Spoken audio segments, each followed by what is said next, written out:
Okay, looks like we are live and ready when you are, Madam Chair.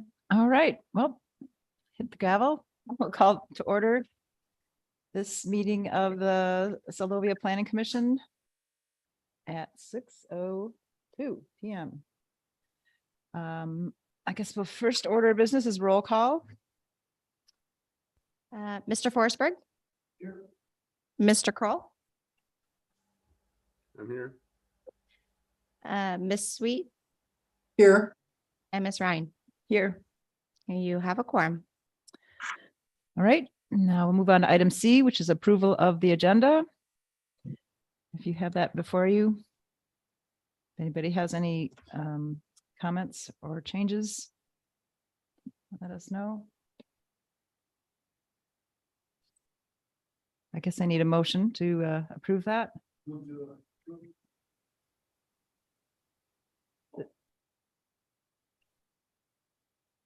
Move to approve. All right, I need a second. This is Randy Sweet, second.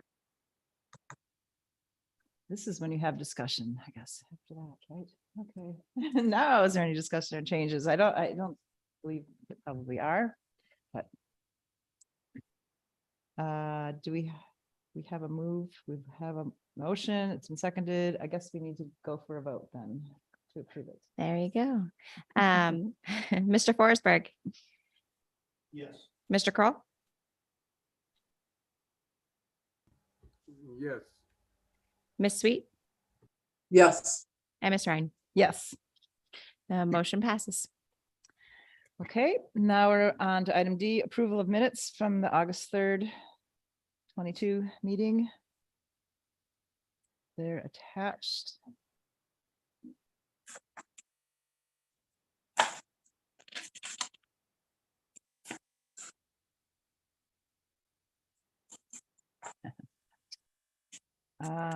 Do I have a motion to approve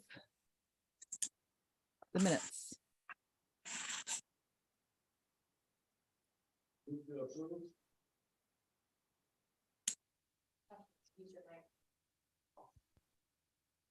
Move to approve.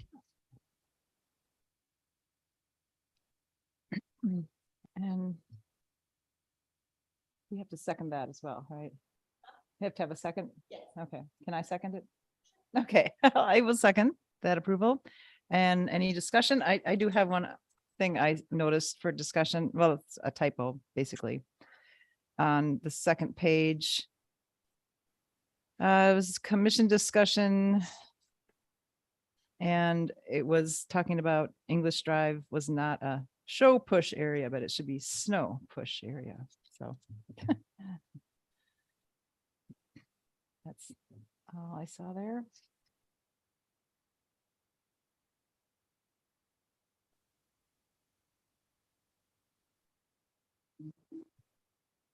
All right, so with that correction, I guess I would say should have a vote for approving these minutes.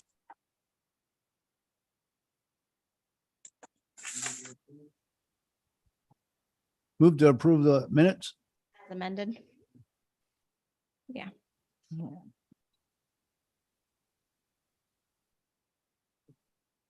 I'll second that. No, Sure. No vote on it now. Okay, Mr. Forsberg? Yes. Mr. Kroll? Yes. Miss Sweet Yes. and Miss Ryan. Yes. Okay, well, item E is public comments regarding items not on the agenda.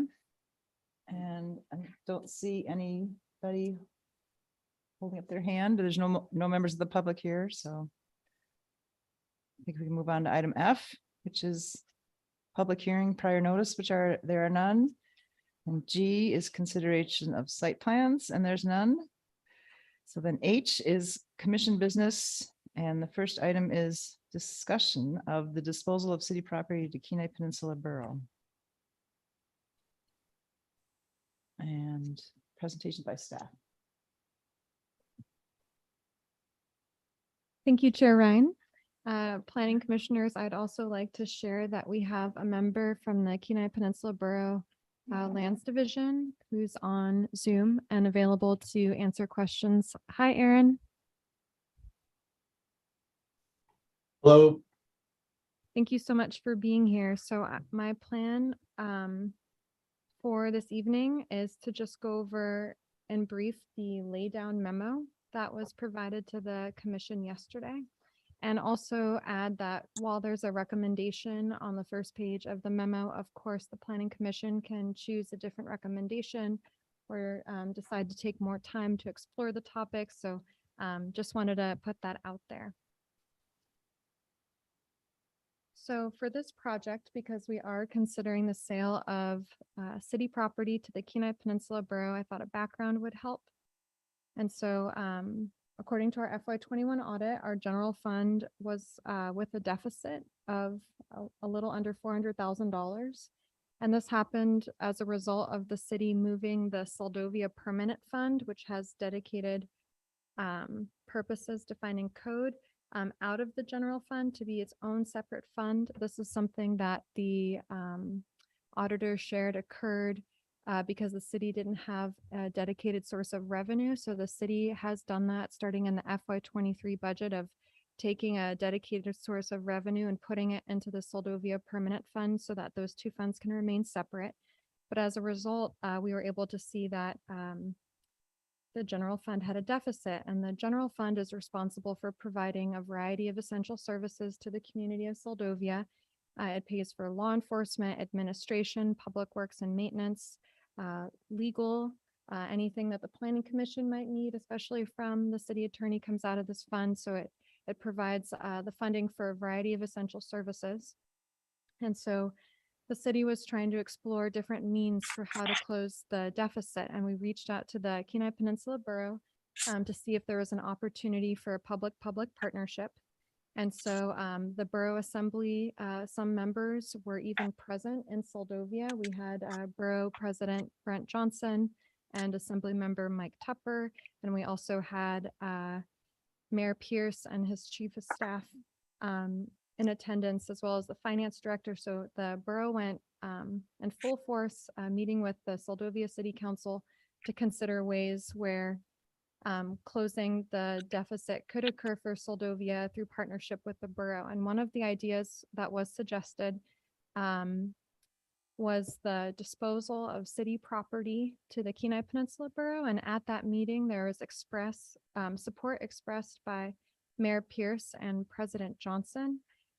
In this memo, it shares that Brent Johnson at that meeting said that by the city conducting a land sale with the borough, it could leave the opportunity for the city to repurchase the land in the future from the borough. And so this was a method where, you know, the city is disposing of an asset, but to another municipal organization. And it's the understanding of trying to help the city come up with a way to close the deficit in the general fund and also provide the city the advantage to consider repurchasing the land in the future, or at least having some rights to the property if the borough wished to dispose of it before the city approached the borough for repurchasing it.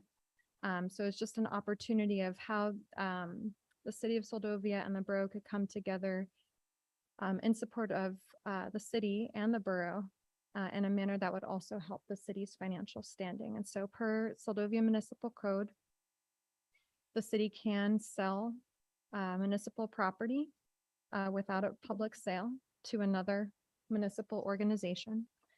And I wanted to add to that, aside from assisting the city with the deficit and the general fund, this possible sale could also be an opportunity in the future for the city of Seldovia and the Kenai Peninsula Borough to assess, can we partner on other initiatives like affordable housing, or can the city work with the borough to pursue a grant like we're doing right now with our roads?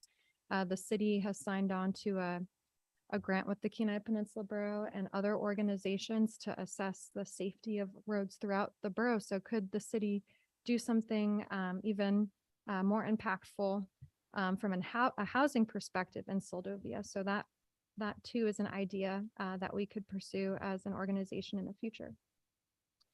So, and feel free to interrupt me if I'm going over this too much, and Aaron, please contribute whenever. I would love to hear too from the borough, but our budget as a result of talking about the potential sale of city property to the borough and the fact that the council in the past has expressed interest in seeing the city dispose of city property, we balanced the budget for FY '23, assuming a land sale of $50,000. And the reason why that amount was set was because it was a way to demonstrate, okay, if the city brought in $50,000 in revenue from a land sale and that didn't occur, it wouldn't be as big of a hole per se as like budgeting $130,000 or $150,000. So if we don't pursue a land sale at this time, we will have to amend the budget, and that would increase the anticipated fund balance for the general fund. But the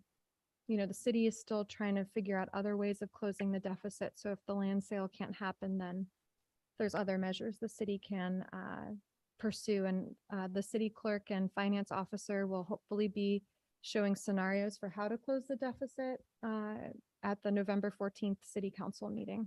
So putting that aside, one more thing to note regarding the whole background here is that the Seldovia City Council at the end of July approved a $6,000 appraisal. The borough paid another $6,000.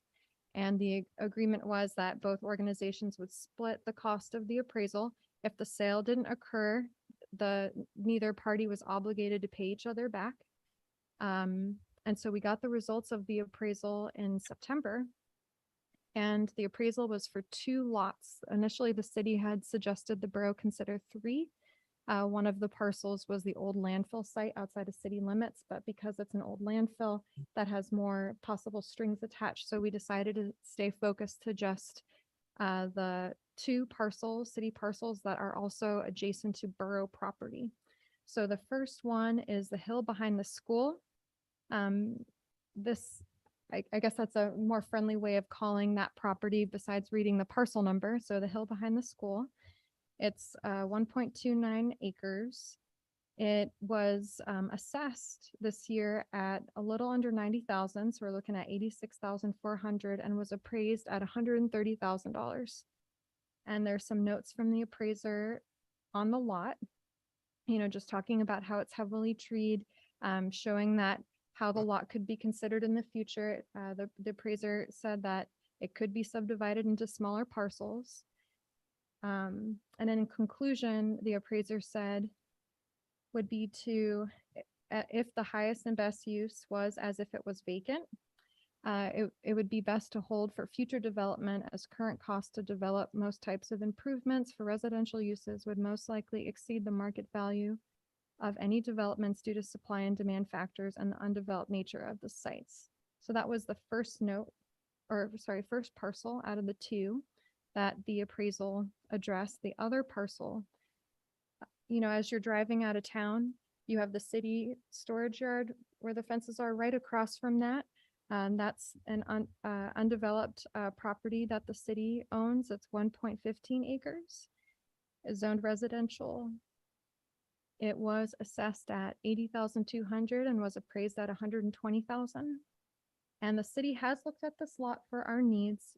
Currently, we use it for temporary storage, and our heavy equipment right now is by the value-added building. And every time a tsunami comes, we're down there driving up all the heavy equipment, and the city currently doesn't have enough secure enclosed space to store all of our equipment and materials and assets. So the idea was maybe this lot in the future would be good for that. The city could look at ways of possibly improving the storage yard already, or maybe doing an expansion or seeing if a warehouse or something could go on that lot. So that was the reason why the city took a peek at this parcel. And again, there's notes from the appraiser just describing the character of the lot. And it says that it appears to have full potential development with an outlook for future growth and development. And again, the appraiser shares that it could be subdivided into smaller parcels, and that development would be an option for it. And the highest and best use, as if vacant, would be to hold for future development for the same reasons of that other parcel. So because when looking at these two parcels and trying to decide what should the city consider as a proposal to the borough, because just because there was expressed interest from the mayor and the borough assembly members that were in attendance doesn't mean the borough will go for this. It's just a consideration. So when looking at what we can essentially pitch to the borough for a city parcel, the one that came to mind out of the two was the hill behind the school, just because the city uses for temporary storage, at least that parcel across from the storage yard. So the planning commission could switch and make a recommendation for that one. You could recommend both. You could stick with the recommendation that's currently before you, but I just wanted to explain the logic for why not recommending both or this one over the other one.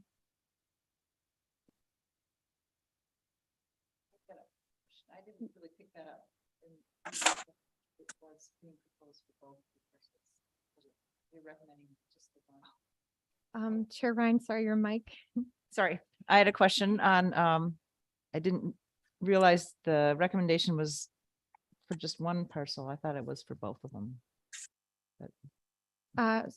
So the appraisal, the city originally did the appraisal for both parcels because the idea was the cost to do one of the lots would be not $12,000, but it would already be high because you're essentially bringing someone here to conduct it. And so the idea was, let's appraise both lots because it'll give more options for the borough and the city on how to move forward. And looking at the two parcels and thinking it through, the recommendation on that first page is just for a non-competitive sale of the hill behind the school lot to the borough based on the findings of the appraisal with the following options, because this recommendation, I actually got assistance from the borough and thinking through what are the options before the city. And I'm actually hoping, Aaron, you could share a little bit more behind how we came to these two options or terms to include in the land sale document, but the recommendation in the memo is just for the hill behind the school. All right, thank you. You bet.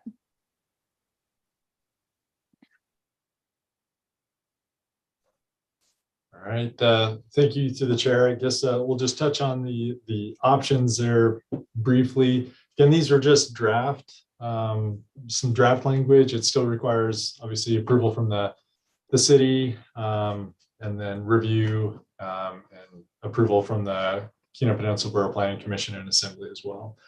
So as Rachel had mentioned, we wanted to make sure out of those initial discussions, there were two potential mechanisms for the city to reacquire this potential sale parcel. One is through a right of repurchase.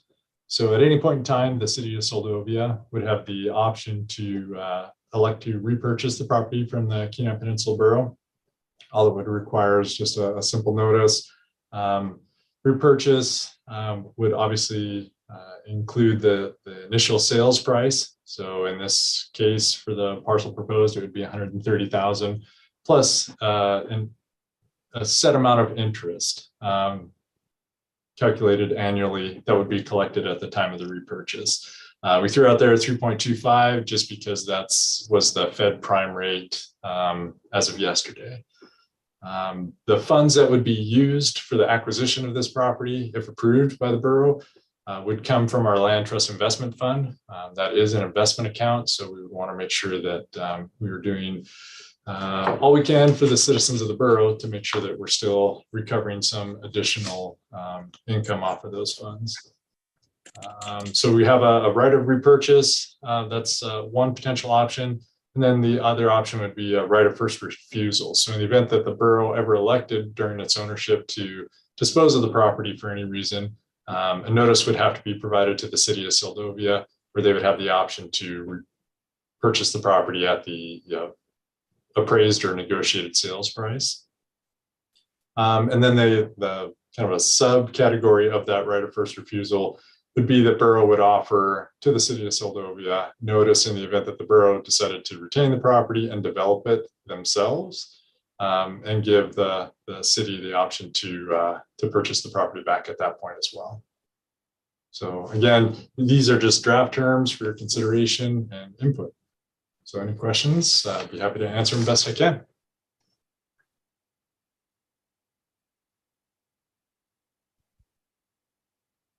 Agent Hughes, can we ask a question here about the negotiated sales price part? So for the option right of first refusal, it says, let's see, City of Seldovia shall have the option to execute the right of first refusal and purchase property based on the appraised value or the negotiated sales price, whichever is greater. Can you define what negotiated sales price is? So a negotiated sales price would be whatever terms were being considered for the disposal of the property. So if it was a negotiated sale with a third-party buyer, whatever those terms that were agreed upon with that third-party buyer would be offered, or that property would then be offered to the city of Seldovia at those same terms. Got you. So essentially having to match the terms. That is correct. Okay.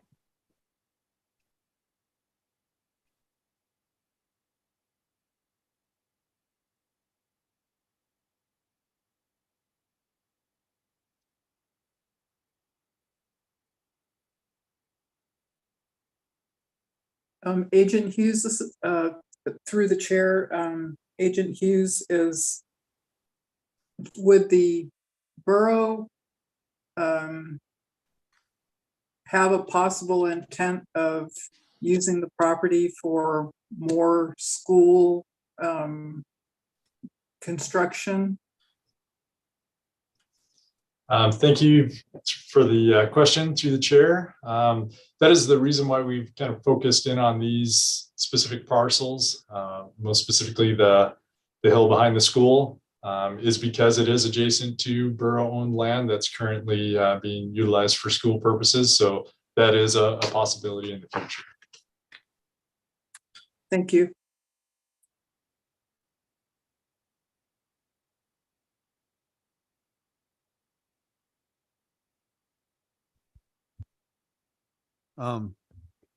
Is the property up on the hill up by the school, is that got big timber on it, or is it just low down, or what? Is there a commercial value with that? Is that possibly could be logged off? Oh, So through the chair, the description that the appraiser used for that parcel is heavily treed with sloping topography making up a small hill. And just talks about, yeah, there's it's heavily forested. It looks like there's standing trees up there. And that's a good point too. Mhm.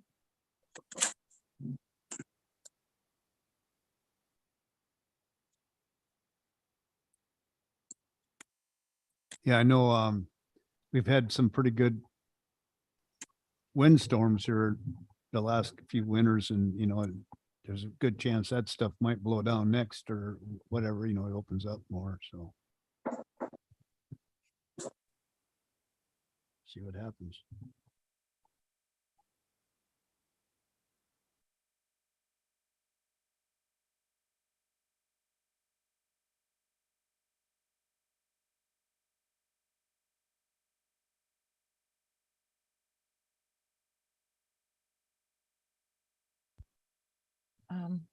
I have no questions, but it seems to make sense to balance the budget to especially dispose of land that's adjacent to the school. It could be part of the school.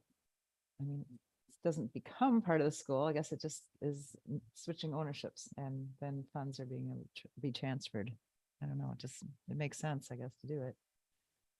Though there's one thing that kind of, when you talk about the fact that you got the equipment for tsunamis, move them to higher ground, and this particular parcel is the higher ground right here at top of the hill behind the school, whereas the other parcel that you're parcel 2 is fairly low. It's adjacent to the slough just about, so you wouldn't really be that great for a tsunami safe place. Yes, Chair Ryan, that is a great point. So I would say for the hill behind the school property, it's already pretty residential. I mean, Mhm. there's homes around it Yeah. and, it's kind of like putting a, Yeah. it would be hard. I mean, it wouldn't be the best use. I do think for that area, it seems the best use would be residential, which is where, affordable housing partnership or,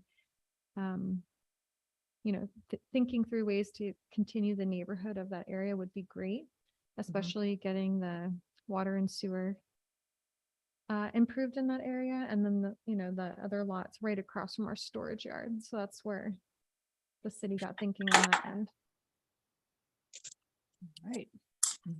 Thank you. Um,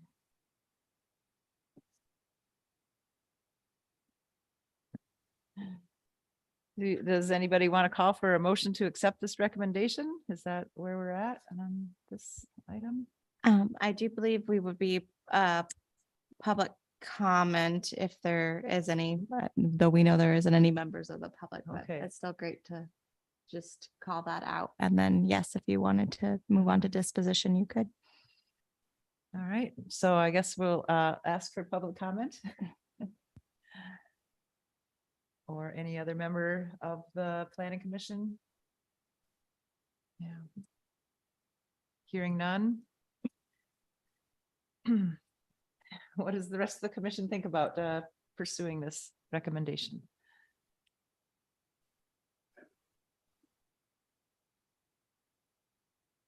Yeah, I think it's a good idea.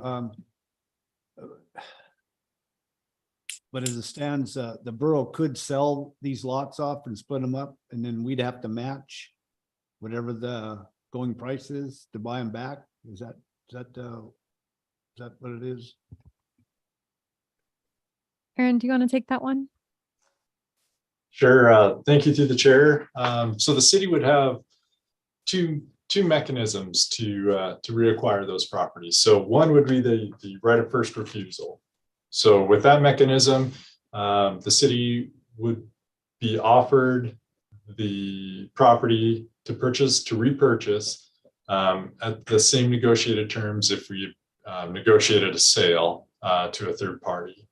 The other option would be the potential use of a right of repurchase, which at that point in time, it's a set amount. So we would establish per ordinance, the borough would attempt to would need to recover the initial purchase price plus interest, whatever that interest rate was set at. Hopefully that helps to clarify. And I apologize, we don't have firm numbers here. Again, these are just provided for concept at this point. Yeah, thank you.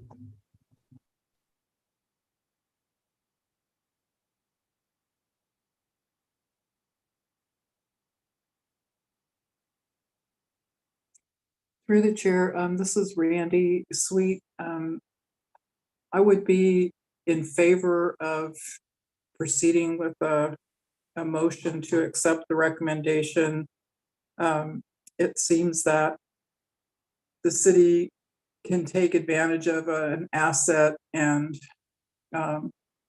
stabilize itself financially and has the option of repurchasing. So it seems like there's a lot of benefit and there's flexibility. And so we can address the financial situation today. And if circumstances change, we have some flexibility to repurchase if that was the desire of in the future. Yes, thank you. That I would agree. I would think that second option, the right of repurchase, would be the way to go. And can we recommend that rather than the right of first refusal? Chair Ryan, it would be both. So both would be Oh. included. You don't have to choose Oh, either okay. option. They would both be in the purchase documents. And then also too, If there's any other questions for Aaron, or Aaron, if you have anything to add before the vote. No, thank you to the chair for the opportunity again. But yes, the city would be provided both options. So they could elect which option would work best. Okay, well, I guess that's good. So are we entertaining a motion that Randy put on the floor? Is that, and I didn't catch that as a formal motion. I'm sorry. Could you provide that motion, Ms. Sweet, and then we can have it for a second?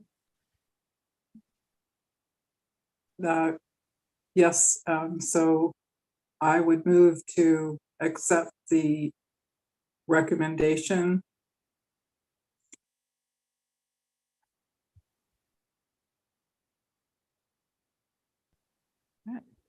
I second it. all right. All right, we have a visitor. Maybe somebody has a fill you in on where we're at in this meeting.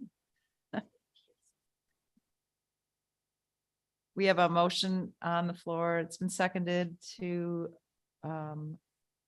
approve the city disposing of some property of the Kenai Peninsula Borough with a right of repurchase in order to balance the books, basically. Help the financial situation of the city. I think that's where we're at. And we're at the point of discussion now, just on the motion that's on the floor. So you're open to public comment? Yep. Yeah, I'm sorry, I was late to be honest. Oh, sorry. They won't be able to hear you online. We have some folks up on. Yes, we have with us, Aaron Hughes, who's Kenai Peninsula Borough Land Management Agent, and then we have Commissioner Kroll and Commissioner Sweet. Gotcha. Yeah, I apologize that I didn't hear the discussion. I assume the council's already, or the P and Z's commission's already had their discussion. I guess for me, I feel that as a local broker, putting it out for public opportunities could be a good thing for the city if they're really looking to dispose of the property. I realize there's the option for the buyback. I guess I feel that that's not very realistic in the long term, that the city would have the resources at any point in time to spend $120,000 to buy the property back. My suggestion would be not to sell the property if you would want to buy the property back, because property values only increase. So I guess that would be my thought, is that if we're looking for, I mean, my job as a broker is to help people get the most for their property and the highest and best use of their property. And the borough, and I apologize because I have not heard has lots of land and is not maybe the most motivated buyer. They're looking to help out the city potentially for gaining revenue in an expeditious way. So I see the value there. I just would seriously caution making a decision like that releases that property from the city's possession without having the opportunity to get its highest value, which the market would bear if it were put out for the public. I guess that's, and I do apologize. I was showing property. I just couldn't get away. So I came as quickly as I could. So I don't know if there's any questions you have for me based on what I said, but I just needed to let you know that the property here in Seldovia is limited, and these are both big parcels over an acre in the city limits. Both developable properties that could be subdivided and could have homes on them with families to live in town and walk to school. Super, super valuable. I just, there's very little property here, and to release it to the borough, even for money, I don't know that they would ever be developed or have that tax basis or revenue or homes for families to increase our population and support our community in the same regard. I love that the option is available to you. I would just, yeah. So, thank you. Thank you.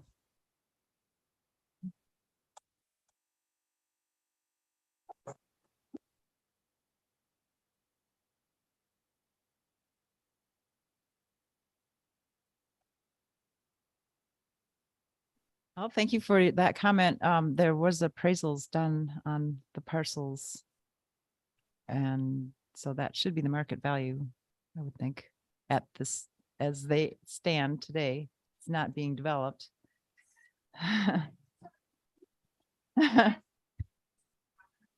Okay, okay, I appreciate that. And an appraiser, their job is to justify the value that's placed on the property and find support for that value.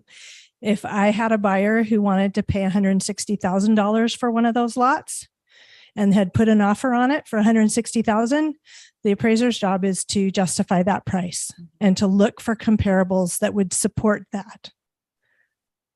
So when you go out for an appraisal just in the air, you don't have any support. You don't know what the market will bear ultimately. I did review the comps, and the comps are kind of all over the place, just like properties in Seldovia are all over the place. We have little ones, big ones, hard to build on properties, easy to build on properties, waterfront properties, properties with services, properties without services. So, you know, you're always having these variables, and that's the appraiser's job. And I'm not saying anything negative about the appraisals. I'm just saying that if I had an opportunity to list a property, and I would look to getting the most I could for that seller, being the city, and see what the market will bear. Sometimes we're surprised. Often we're surprised. And we're not making any more land except in Dubai. They did have Palm Island, but we're not making any more land. So I just, yeah, I think both of these parcels, this is over 2 acres in the city. That's a big deal. It's a really big deal. And it is valuable. And I know it's a lot of money in your pocket right now, but I'm not saying you couldn't get more for it if we put it on the market and actually opened it up to more potential buyers who actually wanted to develop the property. And you can put deed restrictions on the property for zoning or what have you. So there are some things like that. You could even subdivide them and sell them for higher value because they are big lots. And that, I know that's more output. I realize that. And that's something the city might not want to consider. But a developer would. Somebody who says, you know what, I'd like to buy those lots and subdivide it into 3 or 4 parcels and put little houses on them and sell them. And now we have 4 new families on a lot in town. So I don't know. You have any other?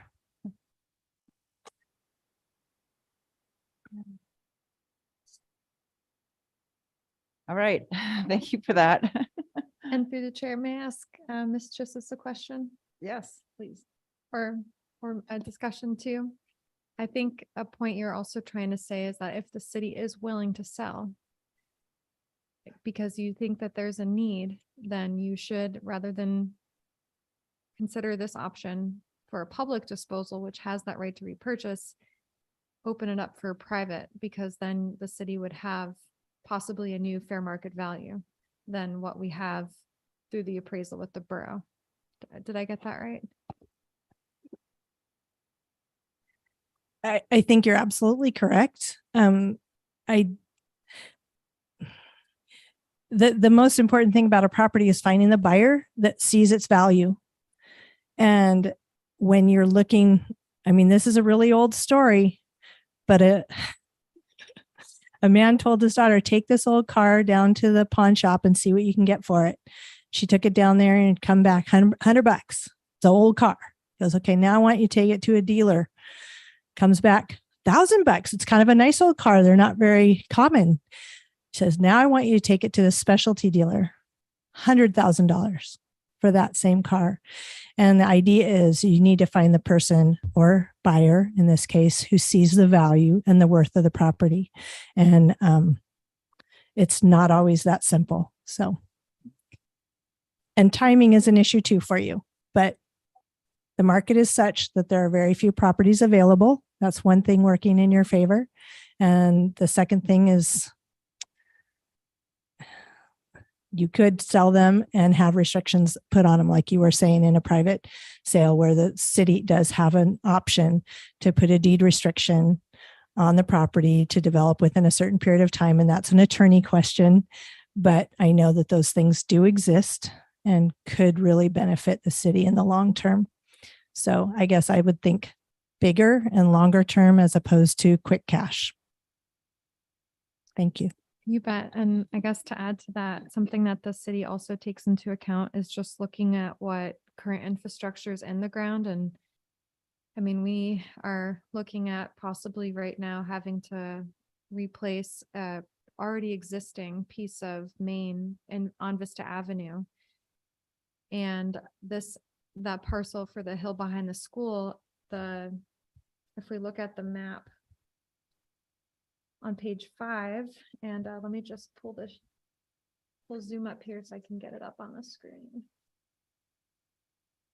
Look right above Wally's house up there by Elzig's. Yeah, I looked at our water and sewer maps and the land use management plan and just put this star here to give a sense of, I don't know if you can see that, to just get a sense of where the utilities end. And it's right about there. And so for the city, it's like, and you brought it up too, it's going to have some output. And we're right now thinking, man, we don't have enough output for what we're doing right now. And so that's why this option seems of interest, because it accounts for the fact that we don't have utilities to support the area. And of course, there could be a developer out there if the city was like, all right, we're going to find the financing to do a special assessment district to help bring water and sewer. Maybe that's a way of bringing utilities to the site, but at this time, we don't have those resources, at least readily available, the funding. So this property right here is Diane Rivers' property, correct? This is Diane Rivers, and she has water and sewer. So there's water sewer down for this little house. Yeah, I guess.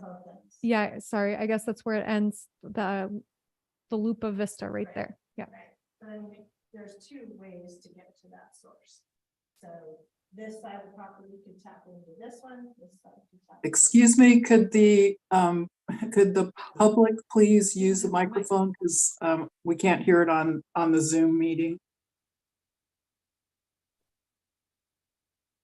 Sorry, Randy. I was just saying that it seems to me that there are two avenues to access the water and sewer on both ends of that property up there on Vista. One is by the shop, the school shop, and that little house of Diane Gruber's. And the other is on the other side by Elzig and Wally's house. So that's all.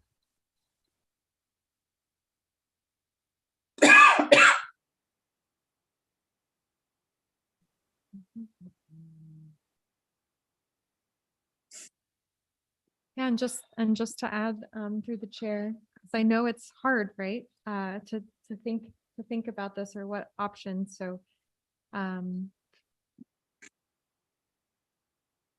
if the city is looking to still continue providing the services that it has, and council was asked at a work session recently, do you still want to post the chief of police position as is and the city manager position as is?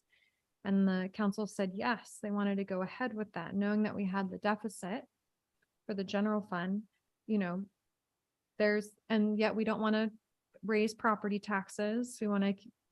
That's where the sales tax initiative came in, because it really helped generate revenue for something the city needs to provide services to the community, and also not have that borne just on the property taxpayers, but the visitors.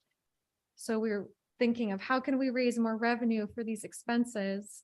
And yet, if we want to keep providing the level of service that we have right now, how are we going to afford it, knowing that we, at least in one of our funds, have a hole? So it's hard because the city has to look at all of its options. And this was one that was brought to the city from the borough. And I can totally see Ms. Chisis's point, for sure. I'm just looking at how do we continue the level where we're at if we can't afford it sustainably. And trends may change. Like, we could see, like, things can shift for sure. I mean, looking at what remote sales tax was brought into Seldovia is incredible. It's double what the city got last year.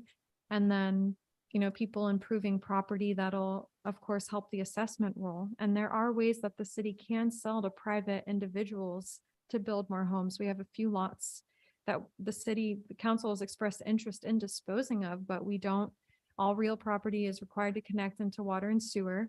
And we don't have that water sewer access to a few lots.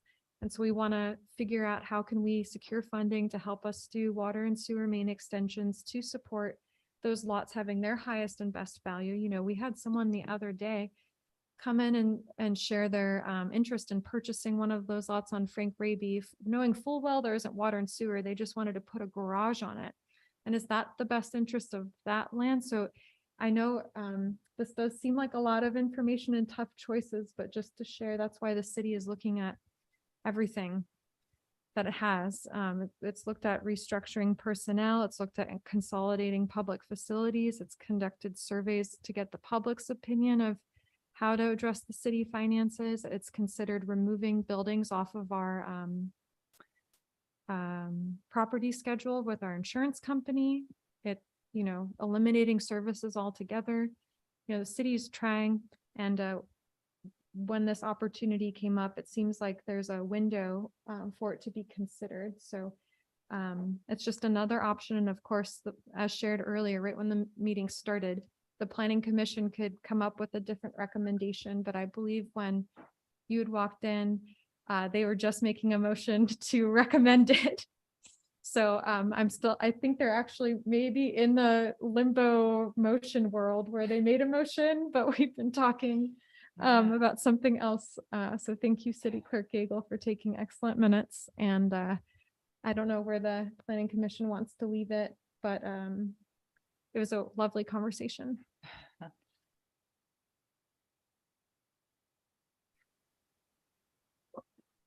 Well, there's a lot of speculation here, I would say, on saying get the money now.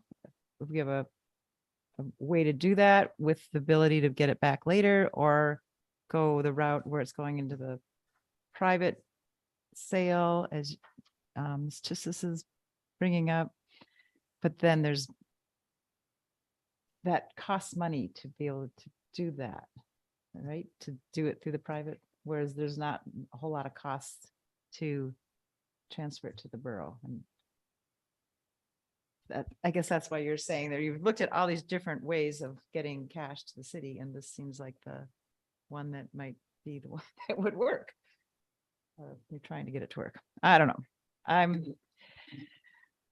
Okay, I did have this idea. If we go to the KPB, do that sale, and then you come up with a buyer, you say, oh, I do have somebody that's really interested in this land. Can you go, oh, no, we would like to rebuy this back, and we'll sell it to this person that we know is totally interested in buying it.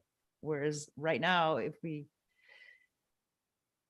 speculation that there's going to be somebody with more money, I guess. Yes, go. Yes, Ms. Jessens. I have a question in regards to timing. Allison mentioned that there's a timing issue in regards to this offer from the borough. Is that accurate, or what is that time frame? Well, so what the city is doing right now is saying to the borough, because it's not a guarantee at all that the borough assembly will approve this. This is a consideration the city is making to the borough. And Aaron, who's a land management agent for the borough, can provide more information on that. The borough itself isn't in a rush. The city is a little bit, because we budgeted in our FY23 budget $50,000 for a land sale. And so if that doesn't happen, that's just going to increase the fund balance deficit in the general fund. And then also it's a window of time where there are assembly members that are interested and expressed interest coming to Seldovia. I don't know, I can't remember if you were at that meeting, but there was a public-public partnership meeting between the city and the borough where Assembly President Brent Johnson and our Assembly Member Michael Tupper were here in person with Mayor Pierce and his chief of staff. And that's where this idea came about. So it feels like there's this window of opportunity for the city. It's fresh in the borough's minds where the city can work to see if this is something they would like to even formally consider. So that's what the city is doing, is we're telling the borough, yes, there's general consensus that the city would be interested in a negotiated sale, a non-competitive negotiated sale with the borough. And then the lands office, and Aaron, feel free to contribute too, would assist in drafting up the sales terms documents. And then those would come before both parties, the city of Seldovia and the Kenai Peninsula Borough, for consideration, and both would have to pass. I'm assuming, but Aaron, please contribute too. Yes, thank you through the chair. So once the city has approved and would like to move forward, then Borough Land Management would draft all the appropriate documentation and legislation required to present to the Planning Commission for their review. And if with recommendation, it would then go to the Assembly for their review and consideration. So there would be a definite timeframe on the borough's end. We would have to make sure that we had all the appropriate noticing and could make those two Planning Commission and the Assembly meetings, both for introduction and hearing. It would be done by an ordinance, so it would need to be in front of the Assembly twice. So there's a definite time frame there. I have a question. Is this on? I don't know if I turned it on or turned it off. Can you hear me? I can hear you. Okay, thanks, Randy. Thank you. Aaron, I had a question in regards to the borough's interest in these lots. Is this a normal offering that the borough buys land from local communities? Is that a normal thing? Thank you for the question through the chair. I've only been with the borough just over a year. This is my first interaction with this type of transaction. So I wouldn't say it's a customary transaction that we typically process. And I apologize, I have one more question, Aaron. If the city were to make this proposal and the borough was interested in buying these lots, what is the ultimate goal of the borough? To just hold these lots or to open them up for land sales? Or what's the commitment to the city of Seldovia in reference to, I heard first right of refusal, things like that. Is there any adjustment to the market value at that time? How does that work? And thank you for your questions through the chair. Part of the memorandum that was provided by Rachel goes over the details of what conceptual proposed right of repurchase would look like, or the right of first refusal. So we've got some general terms there.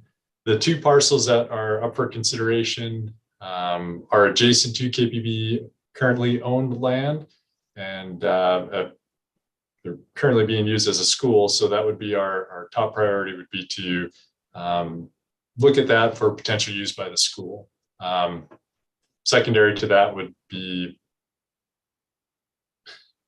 just including it into our land management inventory and continuing to manage the property until we see what the city of Seldovia does. In the event that there were some instance where the borough would consider a sale, then it would be offered back to the city of Seldovia for repurchase, and those draft terms are there. If at any point in time, though, during the KPB ownership, within that first 10-year window, the city of Seldovia could repurchase that property at any point with notice to the borough for the purchase price plus interest at a rate yet to be determined. Thank you.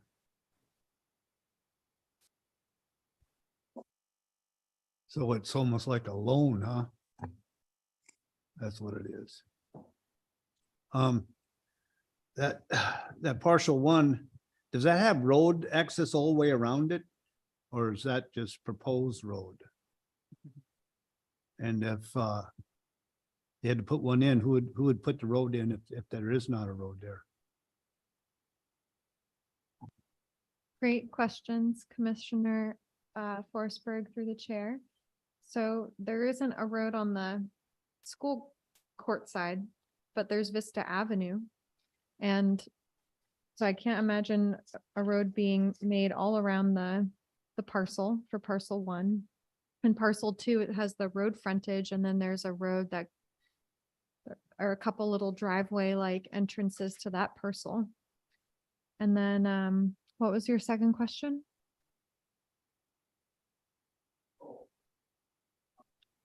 So it's sewer and water. Oh, and your mic isn't on. So the sewer and water and power, all that would go to whoever bought those lots. That's who would pay for all that. So, and I don't know Seldovia's development history all that well, but I've heard a couple anecdotes where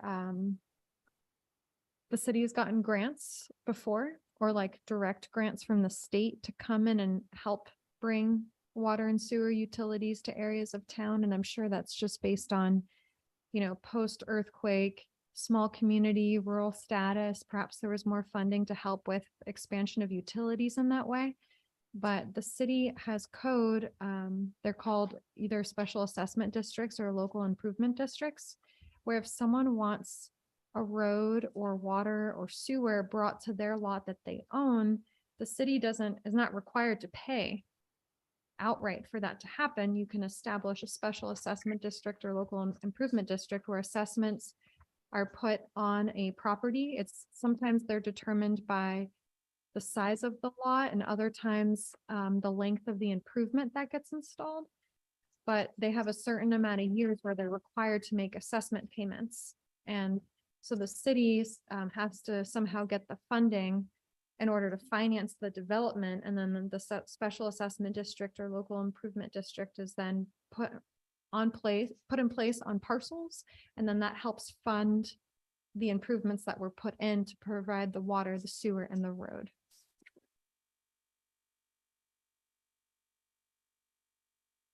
You bet. Could I make one more comment?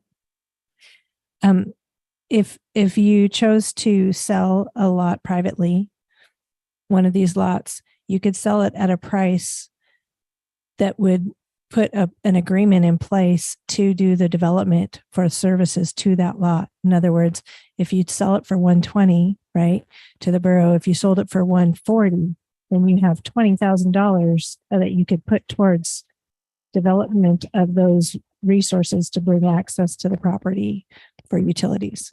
I mean, there's lots of ways to skin a cat, I guess. My bottom line that I wanted to express, and I, like I said, I apologize, I wasn't here for some of the discussion, but the most important thing to me is if you do not want to sell the land, then you shouldn't sell it. If you sell it and hope to buy it back, I think that's kind of it's an interesting idea. It's just, I don't think that would ever happen. So it's like it's like getting married and saying, I can get a divorce. You know what I mean? You don't go in that way with an out, in my opinion. So that's, I think, the biggest consideration is, do you really want to release the land? If you really want to release the land, then your best bet is to get the most value you can for it. And that's, and I realize you've got maybe a guarantee potentially as opposed to an unknown.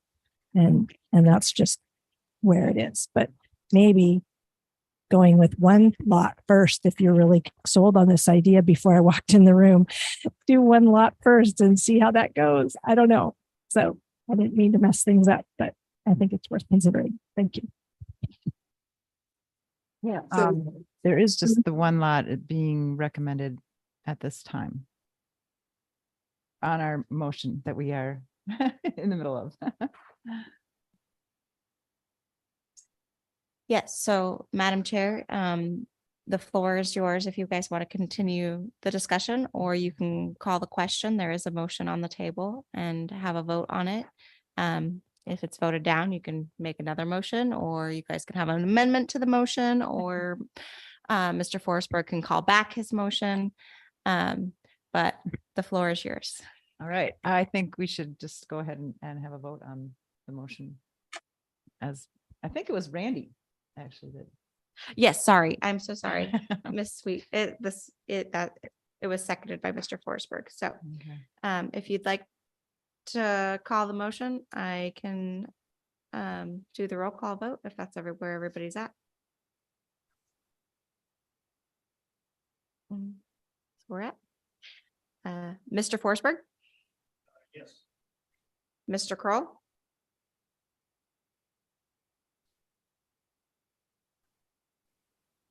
Mr. Kroll. There's a call for the motion, which was to move to accept the recommendation.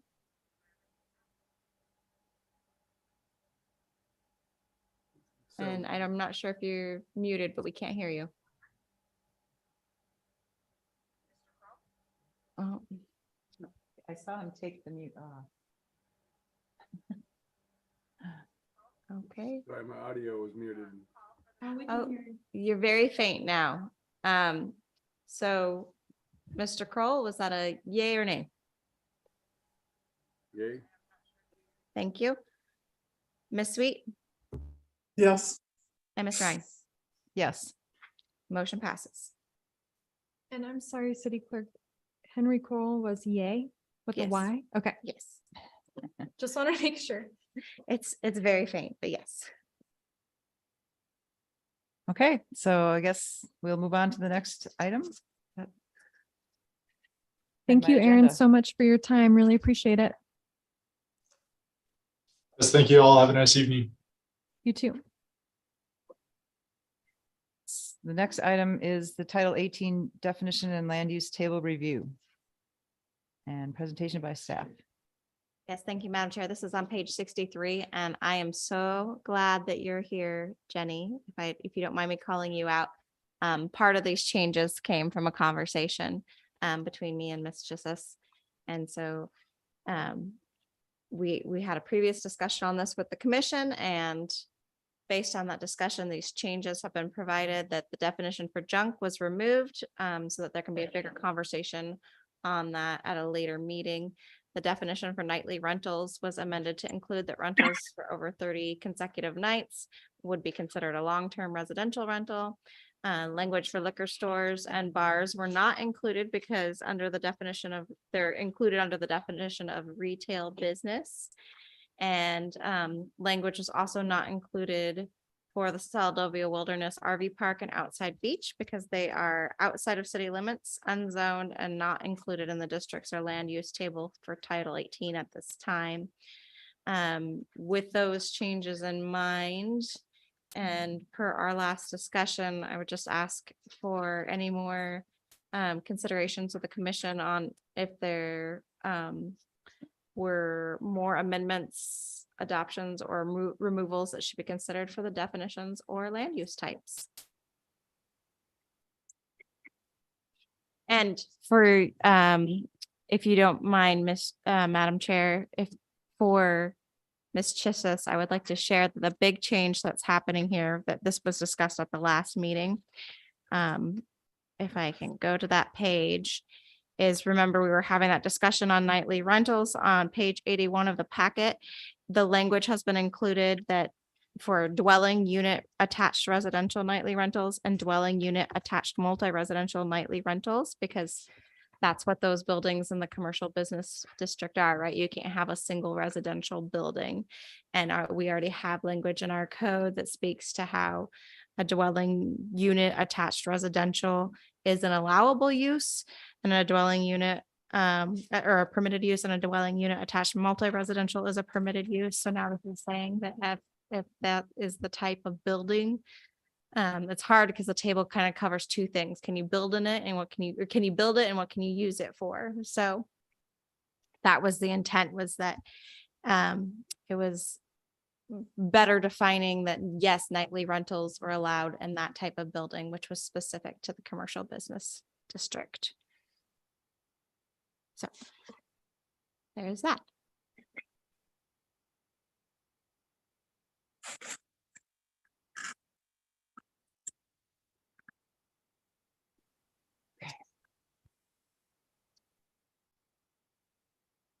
So we are now voting or entertaining a motion to approve the recommendation. Is that Yes, if you want to do the motion first and then discussion, that is customary under Robert rules, but not customary for Seldovia. So you guys can do it either way. You can follow custom rules and have discussion first and then make a motion, or go ahead and make a motion.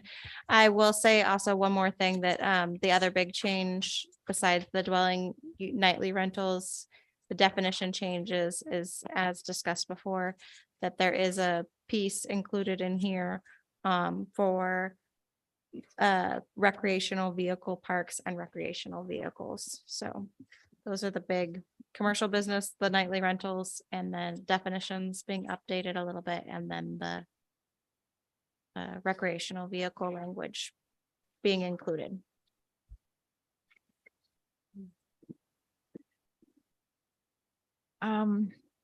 I had one question, is on the very last page of this has a little map. It has nothing to do with the land use table, right? This is, Yes, that'll be later in the agenda. okay. So the recommendation ends prior to that. Yes, yep. And then if you guys do recommend approval, or go to council, and then council will have further discussion on it. Okay. And I do believe you would be at public comment. Right now? Mhm. Okay.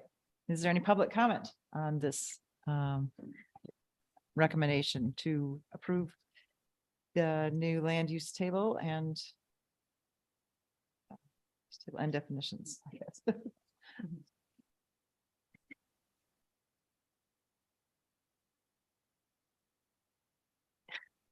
I'm trying to understand a little bit. When you say dwelling unit, attached, so you have a dwelling unit and attached residential for nightly rentals. So we're not talking about the 51%, that kind of thing, or we are. Well, so that 51%, I'm not sure where that language came from, because since my time being at the city, it hasn't been in the code, but I understand maybe it's something that was in the code prior. And it sounds like that might be something that the council would like to bring back to the commission, but that's not the discussion at this time.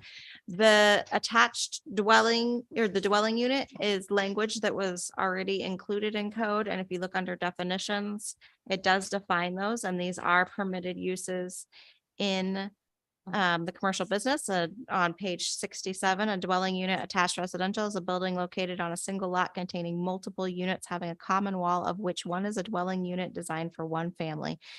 And in parentheses, an apartment in a commercial building. Dwelling unit attached multi-residential, a building located on a single lot containing multiple units having a common wall, of which more than one is a dwelling unit and designed for multiple families, multiple apartments in a commercial building. And that is what a lot of the buildings and commercial business are. That's how they are defined already. So in the land use table, this draft does not include the entire land use table, but we do have a code book over here if we want to reference it. And as a residential use, dwelling units attached residential and dwelling units attached multi-residentials are both permitted uses in the commercial business district already. So this is just this was in hopes to help alleviate that issue that yes, you can have nightly rentals in those buildings. So a bed and breakfast is not the same as nightly rentals? Correct. So bed and breakfast is defined, that it has a narrower definition. And that is on page 3. Bed and breakfast is a dwelling unit in which an individual or family resides and rents bedrooms in the dwelling unit as a sleeping accommodation to overnight guests. So it's saying that you're dwelling in there and then renting the rooms. A bed and breakfast use is an accessory to the principal use of the dwelling as the primary residence of the operator. If the dwelling has 6 or more bedrooms available for rental to overnight guests, it is a hotel and not a bed and breakfast. And we do have language for hotels that is 6 or more rooms. So that's why that fits in there. So it's just a little bit narrower. Nightly rentals on page 73 as a dwelling unit, accessory dwelling unit, or attached dwelling unit used as a sleeping accommodation, which accommodates the traveling public for short-term stays. Rentals for 30 or more consecutive nights are considered a long-term residential rental. So it's broad. Anybody can rent nightly rentals. It's a nightly rental. But if you're staying there and it's your primary building, primary use is residential, then it's bed and breakfast.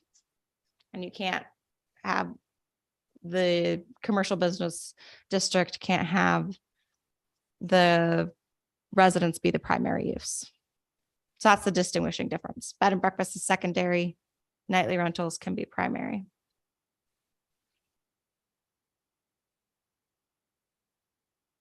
My question still exists Uh-huh. in the, I mean, because people ask me all the time, Mhm. in commercial business, Mhm. can I just live there and put a for rent sign or rent out the other section for something other than a store or some commercial business? And my concern, Mhm. though I love to sell property, Mhm. I really am concerned about preserving the commercial nature of our commercial business district. There are not very many lots. And if it's all B&Bs, there's no services. And that's what it looks like this says, is that someone can just do a nightly rental in one, and that qualifies for that. And I guess I'm a little concerned about that in the long term for our commercial district, because we have very few properties that allow for that. So. And if I may, I hope you don't mind, Madam Chair, the open discussion. If I may, I think that concern is valid, and I have heard that concern from the council as well.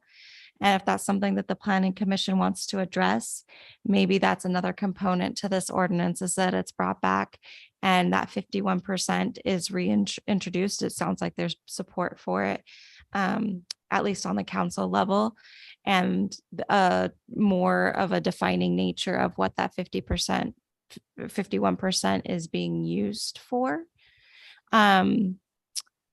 Because right now, as it stands, code specifies that there needs to be a business purpose, and there are purposes that are allowed and that are not. But nightly rental is one that is allowed as the business, as the primary. We do have just something to chew on, commission. We do have a long-term residential administrative permit for the district. Commercial business is the focus here on waterfront, which means that only 10% of the properties in the district, or 3 properties, are allowed to hold or to have as their primary business a long-term residential use. There's 3, that's it. There shouldn't be any more. And that's part of that, trying to preserve the district while also understanding that housing is needed. So maybe there needs to be stipulations on how many nightly rentals there is. Is that what you're thinking? How would you envision that, I guess? My concern is always the same, that we have very few properties on the waterfront, on Main Street that are available for commercial business. And I guess I think of commercial business as a storefront or a service business, something that is for the public and serves the public. I have my home business in my home in residential general. That's perfectly great. I can have a business there. I'm not a store operator, but if I wanted to open a little store, I'd need to be in commercial business, not on my own residential property. And if we migrate away from adhering to that, we diminish the opportunity for business to develop in our community. And businesses support families. Businesses support people who want to live here. It's a great model to have your residence upstairs and your business below. That is an amazing model. You have, for write-offs, for all kinds of things. It's valuable. It's super valuable. But if you have someone coming up here from Arizona who says, I want to come here for 3 weeks out of the year and I want to live on the waterfront, and sure, I'll do a little B&B. I'll figure out how to do that. It's not the spirit of the and that's what I guess I'm trying to preserve, is that opportunity. I know it limits some people. When I talk to someone about a commercial business, they say, well, I just want to live there. Can I just put a sign up or, do something? I see other people aren't doing anything in their commercial business properties. Can I just live there? I'm like, no, you can't. It's the spirit of the thing. I can't control what people do after they buy property, right? But my job is to correctly and accurately and in full faith of understanding the importance of why we have these different zones to preserve our community. So I guess that's my trepidation. And I did have a pretty long discussion with Rachel about this. And I know she looked into it, and I wish that I had had this conversation with you follow up, because I still don't see how there's as much compliance as you said there is. And I'm glad there is, according to you. I just don't see that. And I think the community doesn't see that. And that's a huge detriment to our business district if everyone thinks no one's complying. So that needs to be straightened out. And that's why this land use table is so valuable, because it does concretely state what is okay, what is not. And I'm not trying to make a bunch of rules, but the commercial district is important. And I think we need to preserve it as best we can. A lot of people come here to spend the night, but if there's not a store to buy a trinket or a t-shirt and there's no restaurants to feed you, people will not come just to sleep here. So I just think we need to be careful about that.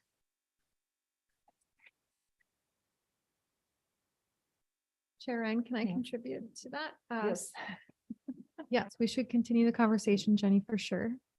And in talking about this with the city clerk, something that we were like, maybe this could be something Seldovia does, is all of our business licenses are, it's public information. You have to have a business license to operate within the city of Seldovia. And so, coming up with a roster, adds a little bit more administrative time for the city staff, but having a roster that shows who's in our community or what business licenses are active, at least. So that way, if someone was like, hey, who's in this area? Or I see this business, where is this business? That could be an option. Well, if you don't mind, Madam Chair, if I may, and I'm probably speaking out of turn here, I don't think that's the issue. I think the bigger issue is how the buildings are being utilized. And that's what I'm hearing from council, and that's what I'm hearing from a member of our public. And it's making me think that maybe we need to have a few more work sessions and invite in the council, invite in members of the public, and discuss how we can bring language into the code that facilitates the needs of the community, such as I've heard since I've started here that there's a 51%. I've been hearing that since I started here. I haven't seen it, but maybe that is something that can be implemented. Maybe there can be a cap on how many nightly rentals there are. Maybe there can be language that specifies more, and there is language that specifies what kind of businesses that can be in there, but maybe it needs to be more specific to the fact that they're retail and storefront. Right now they can have a business personal service, a consumer business service or consumer personal service in the business, and it doesn't have to have a storefront. And that's why there are some buildings that are technically compliant, even if they're not necessarily meeting the vision of the district. So maybe that's the deeper conversation, is how do we have that language that helps really meet the intent of the district. I totally would agree with that. I think one other solution might be that once it's established, and I don't think we should put a cap on B&Bs or that kind of thing, because people can do them out of their home. That's totally great. In residential, that's not, it's totally permitted. So it's not something you have to have a commercial property to do that. Well, just for that district, like the long-term residentials for that district specific. Right. But what I guess I'm saying is that by setting those standards and making sure they're known, I mean, maybe there's some kind of caveat or some kind of grandfather in for people who are in compliance, but not really benefiting the community business. I don't know how to say that, but something where they say, you know what, this is what you've done. You've been doing it for whatever, but when that property sells, it's going to go under compliance. It needs to be, and then to have some kind of follow through. And I know that's really hard, and I don't mean to be policing, but it's really hard for me to promote the intent and the spirit of the law if people feel other people don't. It's just not fair for one, and if it's not fair for all. So I think that would be one thing. One other thing I wanted to say, when I use the land table and the codes, I think it'd be super awesome. And it's just a formatting thing. So this is probably Heidi for you, but it would be really nice to have the different zones separated by a page. So when you go from one zone to commercial residential to commercial business, that it's on a new page. I know you might have a bunch of white space, but I know you're not afraid of white space. So, because I print those off and give them to people because I want them to have it. And it would be really handy to be able to say page 62 through 64, and it doesn't have the end of waterfront commercial on there. It's confusing. So that's just a little thing that I would really love.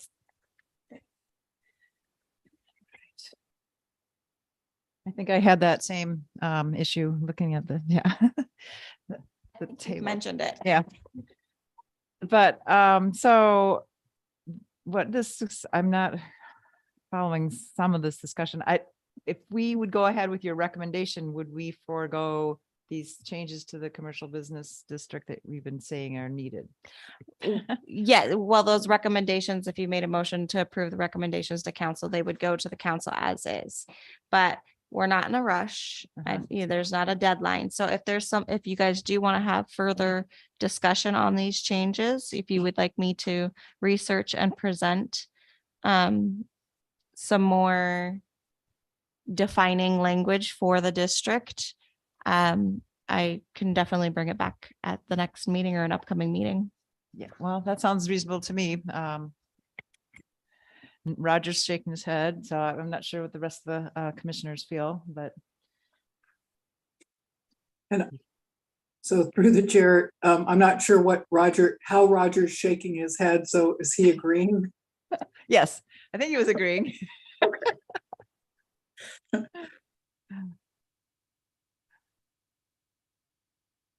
So Yeah.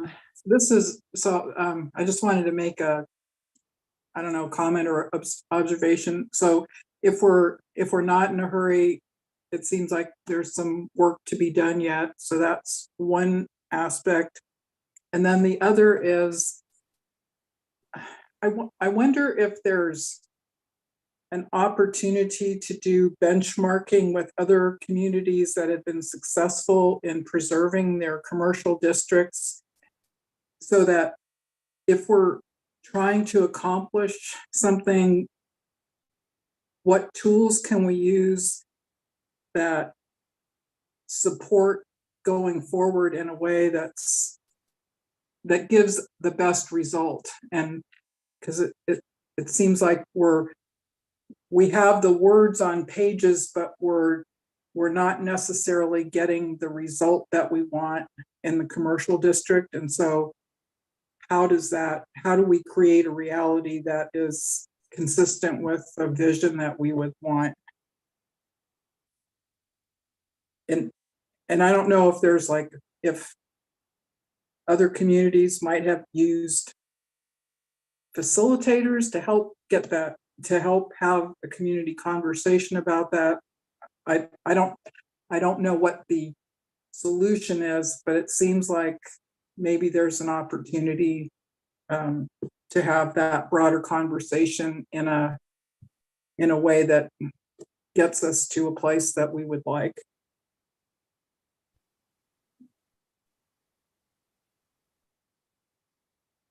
Okay.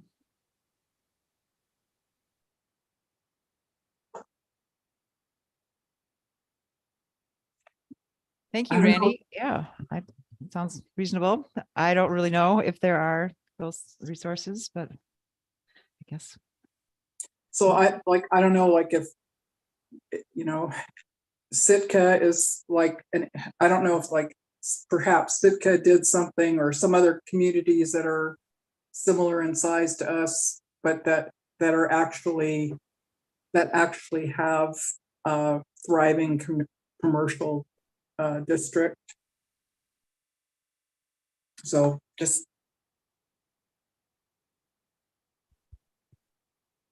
Through the chair, I can certainly research that and look into it and bring back All right. information. I think that'd be great. Thank you.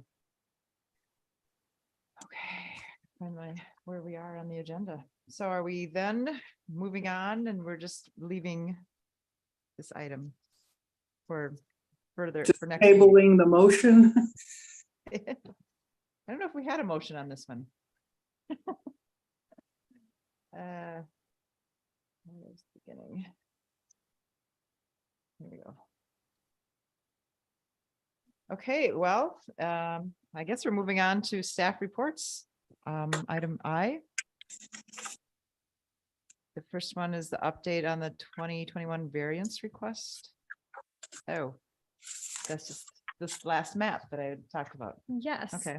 And I'm gonna go ahead through the chair and share my screen here. And hope that you can see this.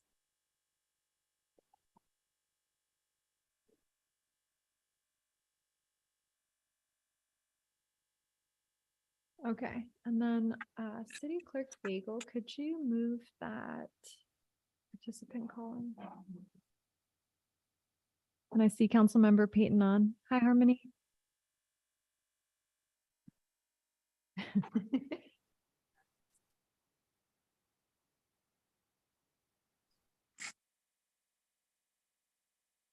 So right on the screen here for the commission to see, back in August, the Planning Commission discussed a variance request from Mr. Dan Blodgett, who owns he and his wife own the piece of property above where Mermaid Park's at.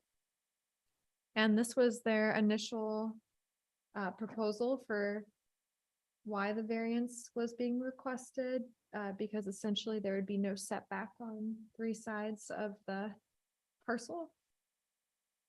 And at the same time, the city was also having to consider the location of a sewer main, because there was reason to believe that the sewer main wasn't located where other construction documents had indicated it to be, or as-built had indicated it to be. Instead, it was thought that the sewer main could actually be touching not only Mr. Blodgett's property, let's see, northeast, but also Seldovia Fuel New property. So luckily, The sewer main was not there. It was actually located approximately where the other depictions had showed the sewer main to be at. And this is a comparison of the location of the sewer main and the 20-foot easement kind of put over it. 20-foot wide easements are common in Seldovia. The municipality of Anchorage will have sewer easements typically be 30 feet wide because they bury their piping 10 feet deep, but because Seldovia on average, we bury 6 to 7 feet. Most sewer easements and water easements in town are 20 feet wide. So the dash line where you see CL sewer main, that's the approximate middle of the sewer main. And then the surveyor showed what 10 feet on either side would look like and how that would impact the property. And the easement is approximately 632 square feet, or I shouldn't say easement, the proposed easement area. That's something that the city still needs to work out with Mr. Blodgett. Is approximately 632 square feet. And so you can see, here's the main and here's the easement, proposed easement, how that would impact his property's proposed development. So it looks like it would essentially prohibit, if the city did not allow development over the sewer main, it would prevent the development of a deck, which is the reason why he had requested a setback to begin with, to be able to have a covered deck that goes all the way to the that property boundary. So I just wanted to update the commission that we have the survey showing the location of the sewer main. And that's been shared with Mr. Blodgett, and he has requested a survey of his property with a proposed development and wants to meet the requirements requested from the planning commission before that need to occur before his variance request can be deemed complete, so that we can initiate the variance process, public noticing, and having the meeting, having the discussion, because the city attorney had said that without a professionally developed survey, it would not, the planning commission would not have enough information to make a decision, informed decision. So Mr. Blodgett is working on that. The city has provided him with the survey showing the sewer main and the approximate impact of a 20-foot easement that would, how that would impact his property. And this will be something that I think is going to be an ongoing conversation and trying to figure out how to work with the property owner regarding the development, while at the same time protecting public utilities, because you don't ever want to allow development over sewer main or a water main in the off chance that you may need to get in there. So Right. That's all I have at this time, but just wanted to share that with the commission. All right, thank you. Man. Well, it's good to hear that he is continuing on now with what the more information, and we'll see something from him in the future. So then we're moving on to J, informational items not requiring action, which first one is November 15th or 16th for a training session by SOA, local government specialists. Okay, is that something you can tell us more about, Ms. Gagel? I don't have any more details at this Okay. time, but local government specialist Patricia Sullivan has agreed to come to Seldovia for November 15th and 16th and would provide one day a training for the planning commission, and then the following day a newly elected official training for council members. The reason why they're done separately is there's a little bit different elected officials rules and guidelines are a little bit different than advisory commissions, or in this case, the planning commission. Any chance this will be, I can join via the internet? I'm sure we can Okay, make that good. happen. Zoom seems to be here to stay. Yeah, looks like it. Okay. Well, that'll be good. I saw Jenny's hand up earlier Oh, and then Harmony's hand went up too. ooh, Yeah, and if it's on this informational items not requiring action, then that's a great place for it to fit in, or else next is comments of the public. So, uh, My So- question was if a council member could attend the P and Z, the planning and zoning training, just so I can have maybe a more professional understanding of the commission. absolutely, that is 100% open to the public and to the council to attend. The more information, the better, right? Absolutely. yeah. I feel a need to be trained. Okay, so that's it for comments of the, or no, that's next item is comments of the public. Are there any other? Oh, we have a hand up in the room here. Yeah, I just wanted to make a mention in regards to the Blodgett deal. I know it's not, you're not taking action on anything, but I did have a question in regards to this drawing here. Is this are these the existing roadways or are these the platted roadways that are noted here? For Kenai Street right away and English right away, because the actual gravel as opposed to where it's platted could be very different. And I'm just wondering what this is.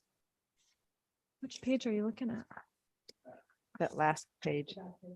Yeah, that was done by a surveyor. So I'd assume they would look at, looking at what the subdivision drawings are like. I can ask them though to confirm. It can often be confusing because they are putting the plat together, which has the right of way that are all measured, but I don't see any. Normally they'll have like dotted lines or a sketch of where the actual road is, because it's very often very different from what is platted. Mhm. And because of that, you don't get an accurate picture of what we're really looking at. And I guess the other thing that I would say is that perhaps I don't know about this main, if there's an option to reroute it or something that distance to give him some space. I guess I would just encourage the PNC to do everything in their power to help people to develop their properties, find solutions. This is a tiny lot in a really weird place, and there are not many people that would even consider developing it there because of its size and because of its location to the tanks. Mr. Blodgett is the perfect person to create something beautiful there. He has the skills, the interest, and he's not afraid of the tanks. It's a big deal. And telling him no or not working with him, and I'm not saying you're not doing that. I'm just saying I encourage the P&Z to be a group that says, how can we make this work? What can we do to help you to invest a buttload of money in property in Seldovia, right? And help make our main street beautiful, right? So that's all that I would say.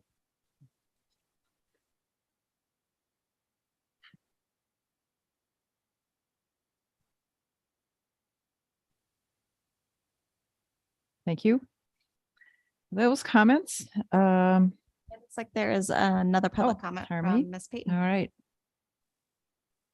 Hi, this is Harney Payton.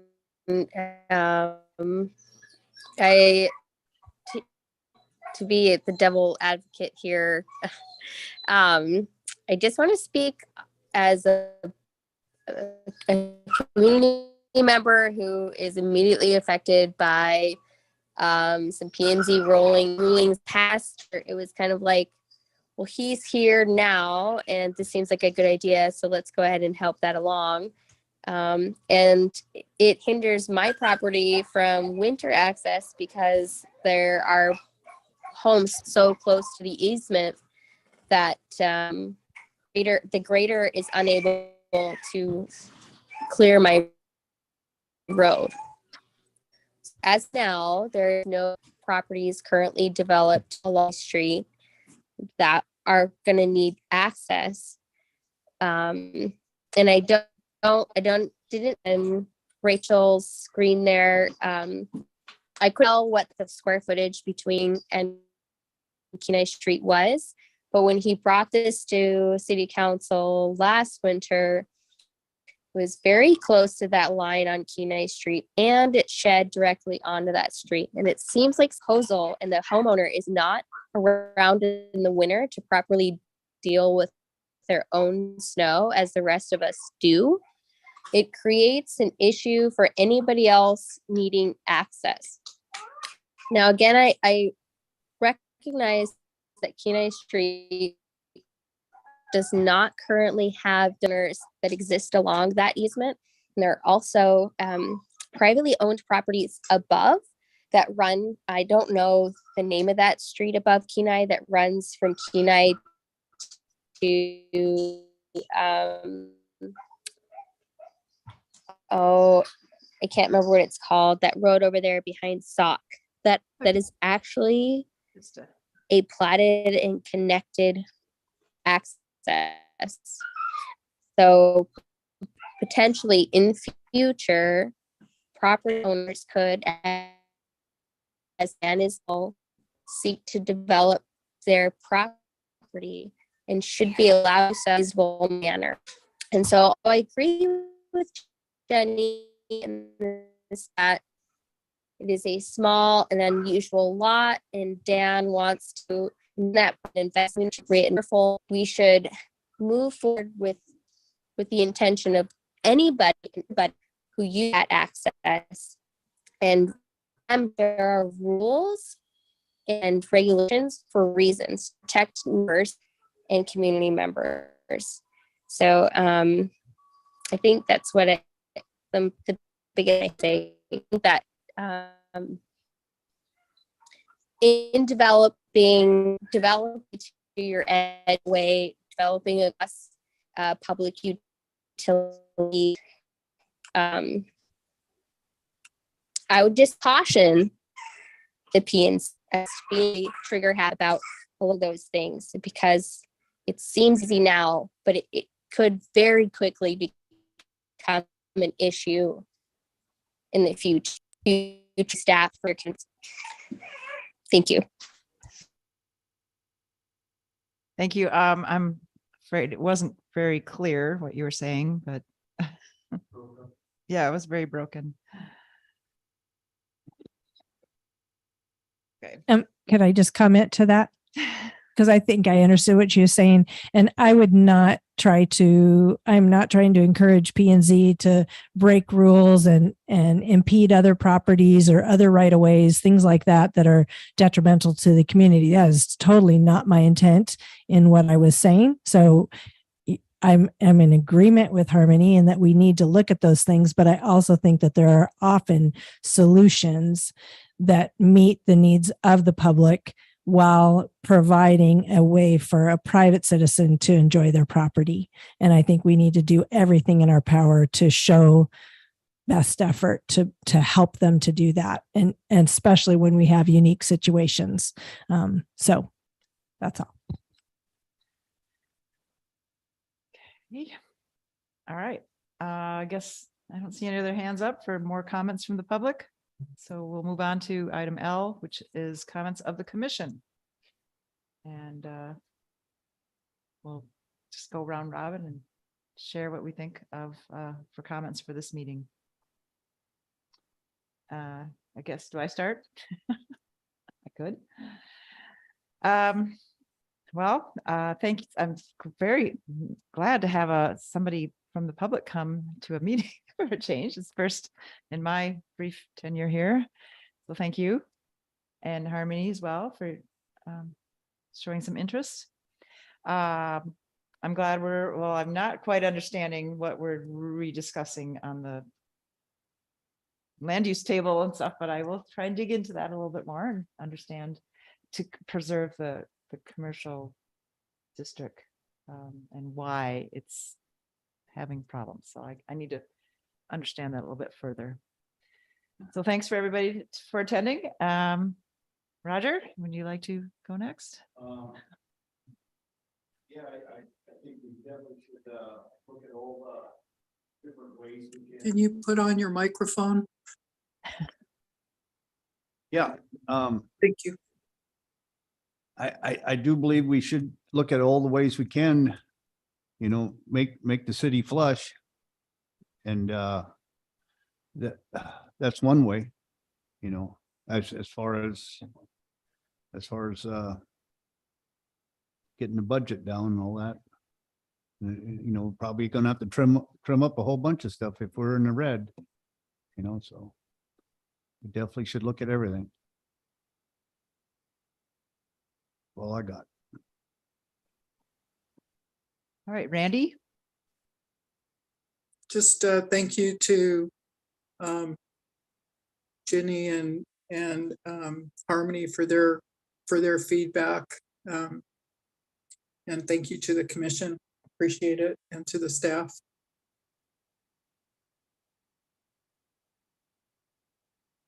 Okay, and Henry, you have something to add? Yes, I appreciate all the information there from the public there. We need.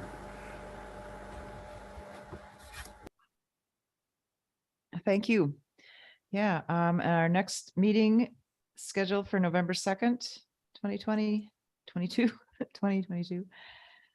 I will be coming in remote, so I'll have to find a place that I can do that.